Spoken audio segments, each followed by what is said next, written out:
In the automotive world, there have traditionally been two types of launch events. Those which showcase a brand new model to market, one that's never been seen before or perhaps has only been seen in concept or prototype form. Then there are the launch events where a model is given a mid-cycle refresh, the automotive term that relates to the mild cosmetic changes and tweaks that occur to an existing model that's halfway through its expected production lifespan. As you might expect, the first is usually the larger type of reveal with a flashy staged presentation, a bucket load of hype, and extensive media test drives in exotic places. And the latter tends to be an "and finally" to an auto show press conference, or an online-only streamed event, or sometimes even just a press release. But COVID has changed how automakers launch cars, and it's also changed how we in the press report those events. And over the weekend, Chevrolet held an online reveal of the new 2022 Bolt EUV electric crossover by airing a primetime advert produced in collaboration with Disney during American Idol on American TV channel ABC. Ahead of that reveal, Chevrolet held an embargoed media briefing on both the Bolt EUV as well as the newly refreshed mid-cycle update for the 2022 Bolt EV, both of which will hit dealer lots in the coming months. It followed a soft preview, a strictly no-camera media event that took place last year at GM's headquarters. Sadly, I wasn't at that event, if you were curious. Today, I'm going to go over the important bits from both vehicles, as well as try and figure out where the cars fit in the marketplace. And because, disclaimer, I own and drive two 2017 Chevrolet Bolt EVs, I'm going to see what's different from the pre-mid-cycle update Bolts. First, let's talk about both cars' appearance. From the get-go, Chevrolet has maintained that the Bolt EUV was going to be a slightly larger crossover variant of the original Bolt EV. But rather than use the original Bolt EV's design language, Chevrolet opted to design a new front end for the Bolt EUV and then provide a similar front end for the Bolt that complements the design of the Bolt EUV. This includes a new lower grille area, blocked off for all but the very bottom, a less fussy, more sleek-looking badge area, and narrower LED lights. These all-new LED lights share the function of daytime running lights and sequential turn signals.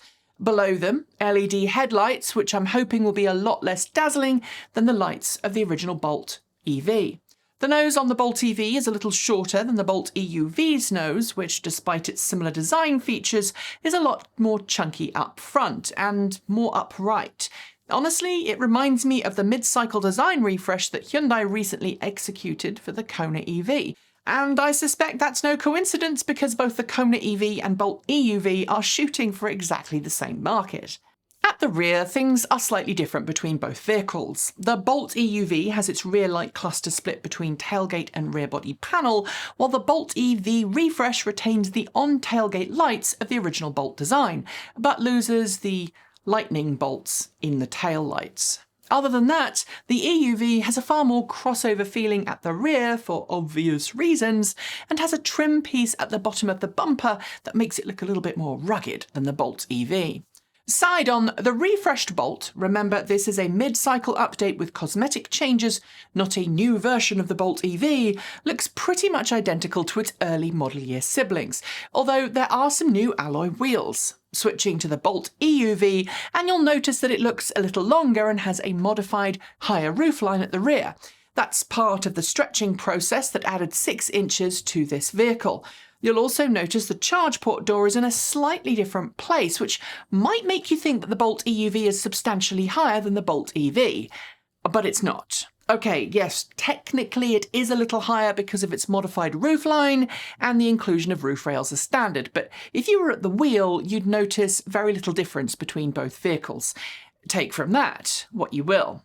Inside, both cars benefit from the same interior layout. Again, I say that they are the same, but there are a few subtle differences due to the fact that these are different vehicles. For example, there are no quarter panel windows in the Bolt EUV, but there are in the Bolt EV. In the briefing on this new design, GM engineers and designers said that they'd been listening to feedback from existing Chevy Bolt EV owners, and the refreshed interior is the result of this. Overall, it should be familiar enough to customers who've spent time in the Bolt EV, but just as the Nissan Leaf gradually got more mainstream in its interior over time, this feels like the first step on that journey for the Bolt, and of course the Bolt EUV by extension. The seats have been given an upgrade and are supposedly a lot more comfortable, although it's not clear from the press material I've been given if the driver's seat is finally electronically adjustable or not. I'm still trying to find that out. There is a lot less plastic in this design compared to the original Bolt EV, with a more conventional interior that frankly looks a lot less nerdy than its predecessor.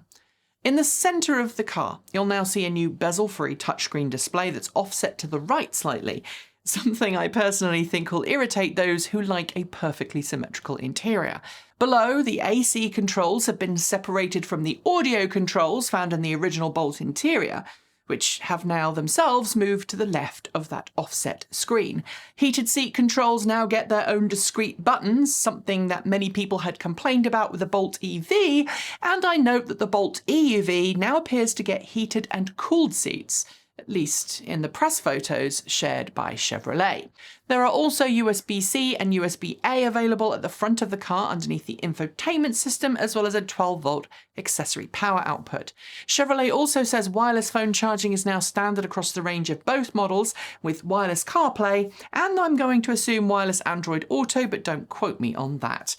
Gone from the original Bolt EV interior is the easily accessible boat floor, something I love about my car and is, frankly, something I'd miss. It's a great place to store a box of tissues and other things that you might want to grab at an instant. I've even used it to store a small bag there from time to time. In the new cabin layout, there's still a storage area, but it's underneath a flying buttress design and is nowhere near as large as what was previously available. Directly above the centre console, in the Bolt EUV at least, there's an optional sunroof. The Bolt EV doesn't get that though, so if you are a worshipper of the sun, you'll probably want to buy the Bolt EUV rather than the Bolt EV. Next, let's talk about gear selectors. The Bolt EV and Bolt EUV now get push-button gear selectors with P, R, N and D clearly marked. Below D, there is an S button, which is for single-pedal driving, not sport mode, which to all intents and purposes replaces the L mode of old.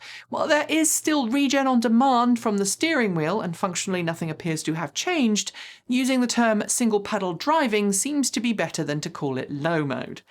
There's been some shuffling around in terms of controls in the interior as well. The heated steering wheel button and lane keep assist buttons get moved off the wheel to the centre console, with Chevrolet's now standard scroll wheel arrangement taking up residence on the steering wheel.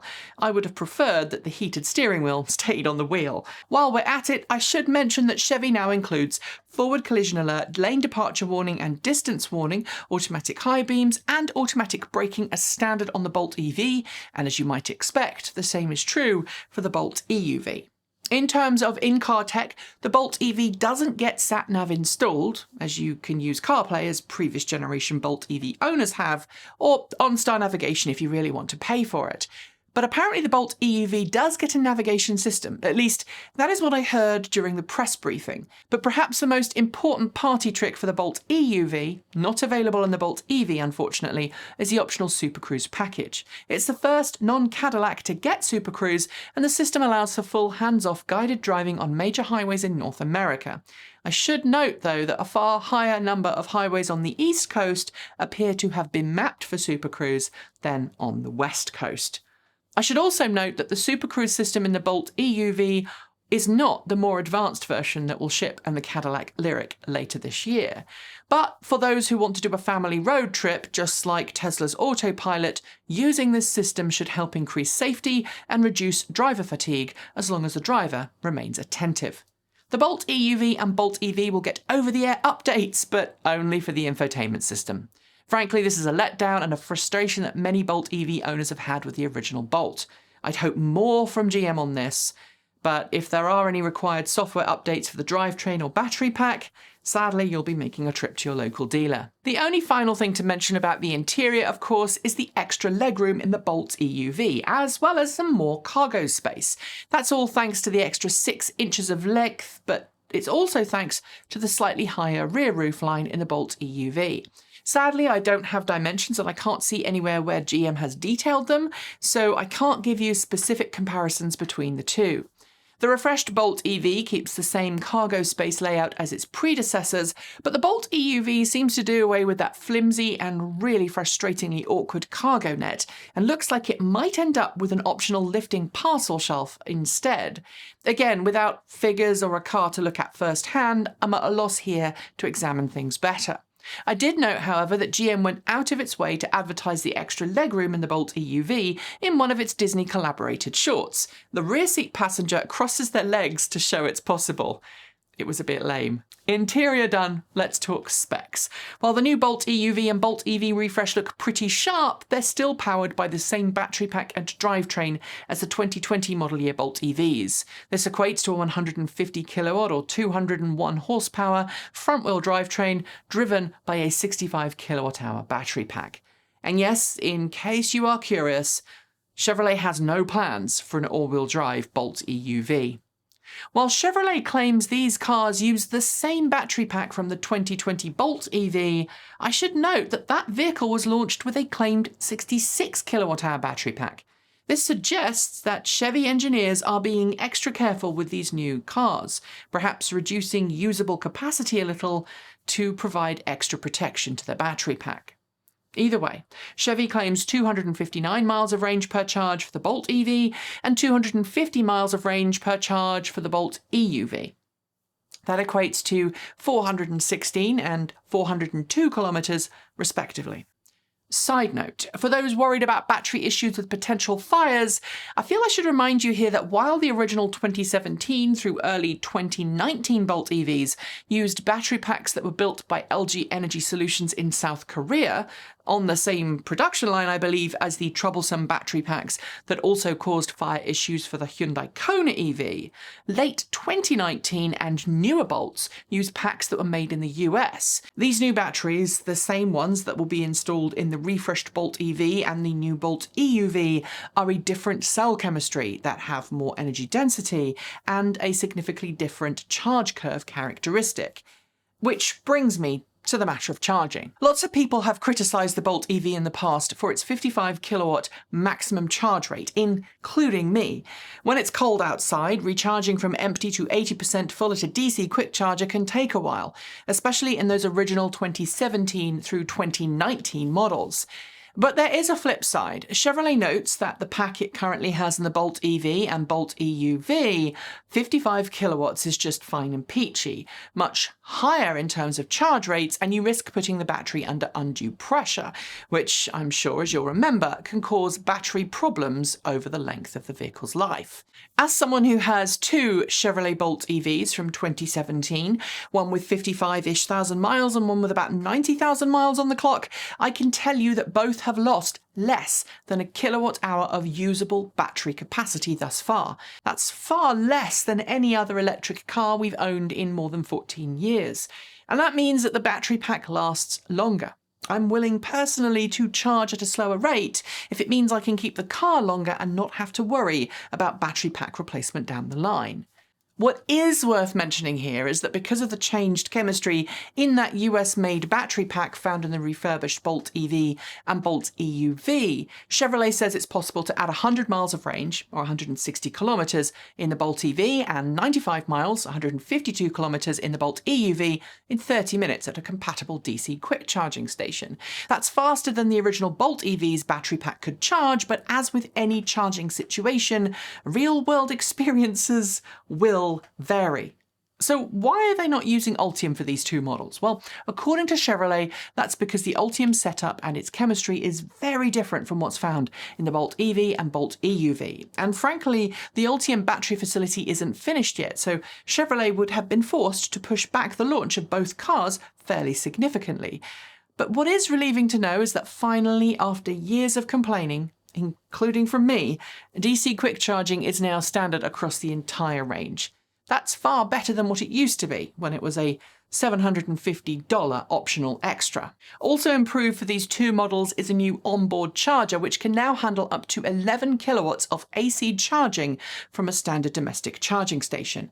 Following from other cars in the segment, the old 110 granny charge lead has been replaced by a dual voltage unit, which is capable of charging from either 110 or 240 volts at up to 6 kilowatts maximum charge rate. If you do want that full 11 kilowatts of charging, you will of course need a dedicated charging station installed. But rather than put that on you to install it yourself, the purchase price now comes with a home charging station and basic installation of the same included. I'm sure there will be some terms and conditions in there, but during the press Q&A, Chevrolet basically said that as long as your home electrical supply has the spare capacity and the charging station isn't a really long way from the main breaker, it will provide you with and install and permit a charging station, meaning that it's a no-brainer from the home customer's point of view. Which brings me to price.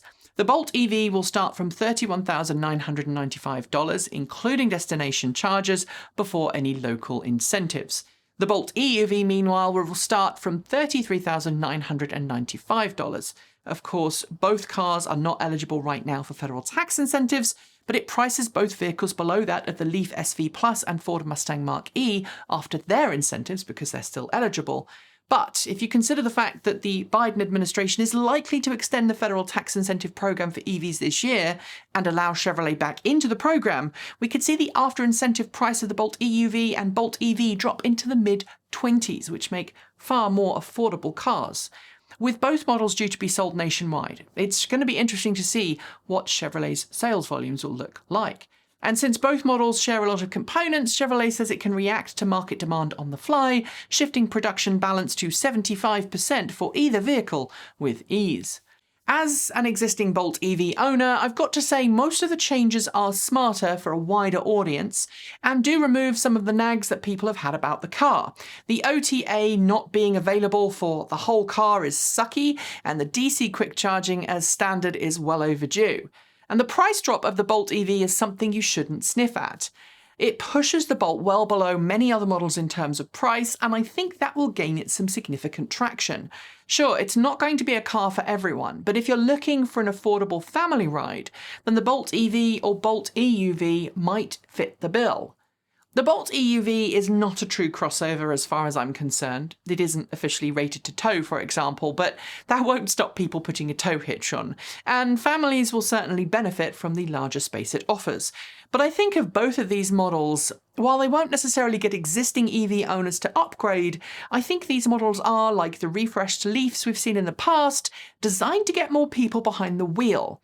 At this price point, I think that's a good bet. General Motors has reaped economies of scale to drive down the price of production, and now the sticker price reflects that. Some, in fact, many commentators, especially those who tend towards Tesla and other high-end manufacturers, are actually asking why General Motors is bothering with these two models and the refresh at all. And I can see their argument, but in driving the price down and making more features, especially safety ones, standard, I think the Chevrolet Bolt family is now far more approachable and enticing than ever before. And if it gets more people who previously didn't want to plug in, plugging in without breaking the bank, I'm happy. After all, I've criticised General Motors and many other companies for focusing too much on high-end cars. I would be a total hypocrite if I didn't acknowledge that for this price, you're getting a lot of range and a lot of functionality. Sure, DC charging is still slower than many would like, but honestly, how many times do most people drive for more than 250 miles in a single sitting, especially with kids in tow? That's it for today. As always, thanks to the folks on my right for being our $15 to $49 a month Patreon supporters. Special thanks to our $50 a month patrons. That's John Lyons, Regine Fellows, Jeffrey Songster, Anonymous Freak, Paul Conway, Laura Sanborn, Anthony Coates, and Tesla in the Gong. And our deepest gratitude to our $100 a month Patreon supporters. That's Marcel Ward, Reggie Watts, JP Fagerback, Sean Ueda, Will Graylin, and Ian. If you would like to become a Patreon supporter, you can do so by following one of the links below. You'll also find a link below so you can send us a donation through Ko-fi or Bitcoin if you'd prefer. You'll also find a free link to our Discord server, so sign up and come and join in the fun. And don't forget to check out our swag store over at Redbubble. You would be supporting the show whichever way you go. After the names are finished scrolling, you'll see a suggestion for a new video to watch, so give it a go if you haven't already, and I will be back very soon. Thanks for joining me, and as always, keep evolving!